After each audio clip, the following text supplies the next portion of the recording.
Who is this devil? Is he real? Or is it a figment of your imagination? Or is it just something in philosophy? According to the Quran, he's very real. Substance is real, you just don't see it. He lived before us, he's still alive today. That's an amazing subject right there, isn't it? That's amazing. The word shaitan is derived from the root shaitan, means impure and base. Shaitan refers to an entity that is rebellious, irrespective of whether it is of humans or jinn. It is also said that it means a nefarious soul who is distanced from Allah subhanahu wa ta'ala and from the truth. So shaitan is in both forms, the jinn and the humans, as Allah subhanahu wa ta'ala says. وَكَذَلِكَ جَعَلْنَا لِكُلِّ نَبِيٍّ عَدُوًّا شَيَاطِينَ الْإِنسِ وَالْجِنِّ.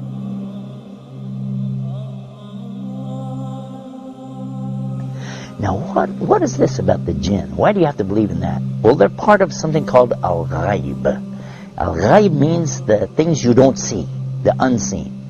You agree and I agree, we don't see Allah. Okay, so he's in the ghaib, the unseen. We agree there are angels and you don't see them. They're in the ghaib, unseen, made out of light. And now the jinn, and we don't see them. They're also in the ghaib. They're made from a fire which has no smoke to it. And if fire has absolutely nothing like smoke to it, or that it could be that you don't see that either. There's heat that you don't actually see, isn't that true? The both kind of shayateen are trying to lead people to evil deeds. The jinn kind of them are whispering to your hearts so that you can't see them or hear their whispering. And the human kind of them are whispering to your hearts in a way that you can see and hear but not realize it as whispering. And he can be anyone, even a friend of you who suggests you for drinking alcohol or any other kind of evil deeds.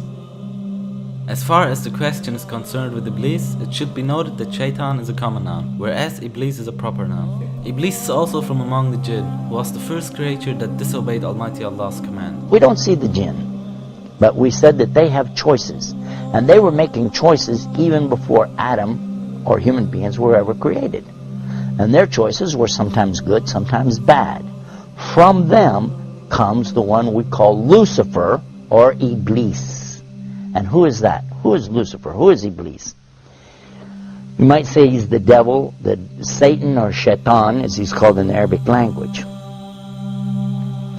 But actually he started out as a worshipper of Allah. And he was worshiping and praying to Allah and extolling Allah to the extent that Allah raised him up to be even with the angels.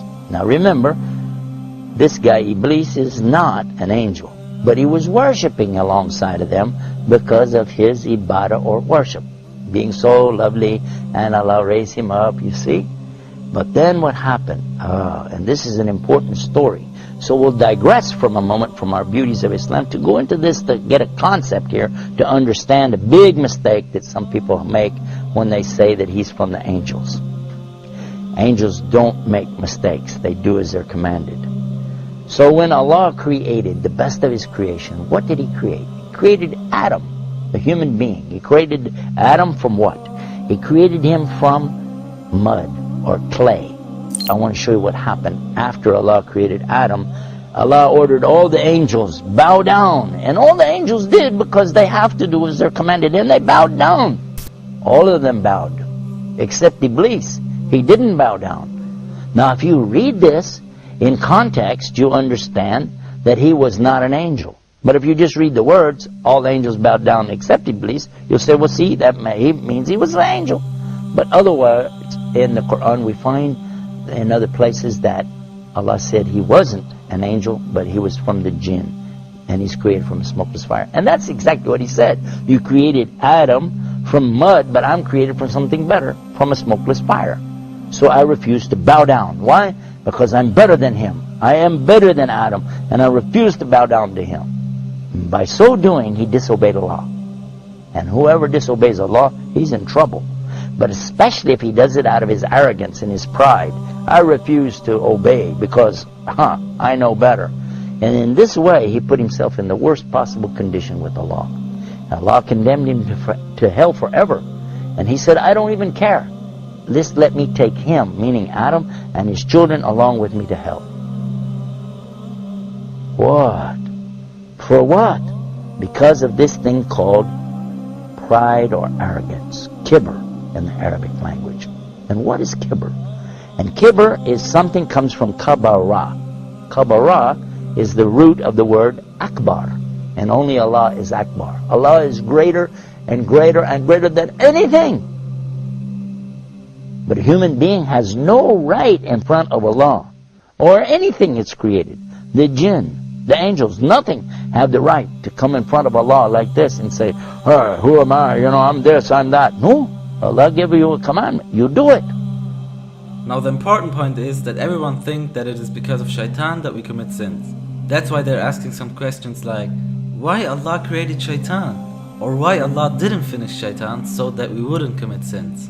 Here's a misunderstanding. Shaitan cannot do anything more than whispering.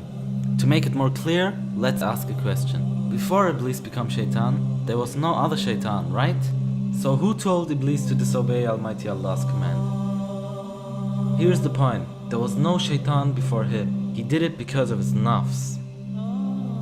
Suppose that even if there was no shaitan, still we'd have nafs.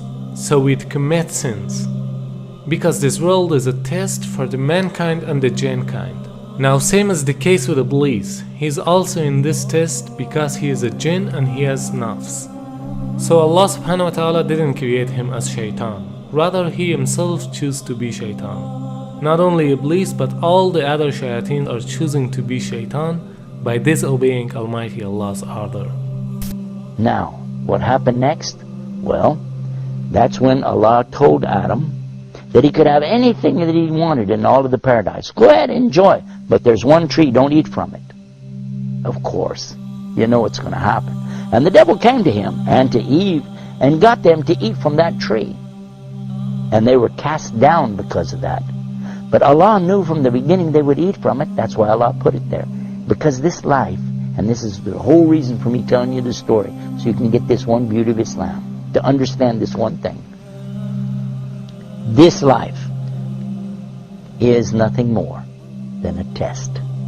The obvious point is that Iblis was the first of all shayateen. Therefore, he is the leader of them. And all shayateen are tools for this test, even though they are also giving test.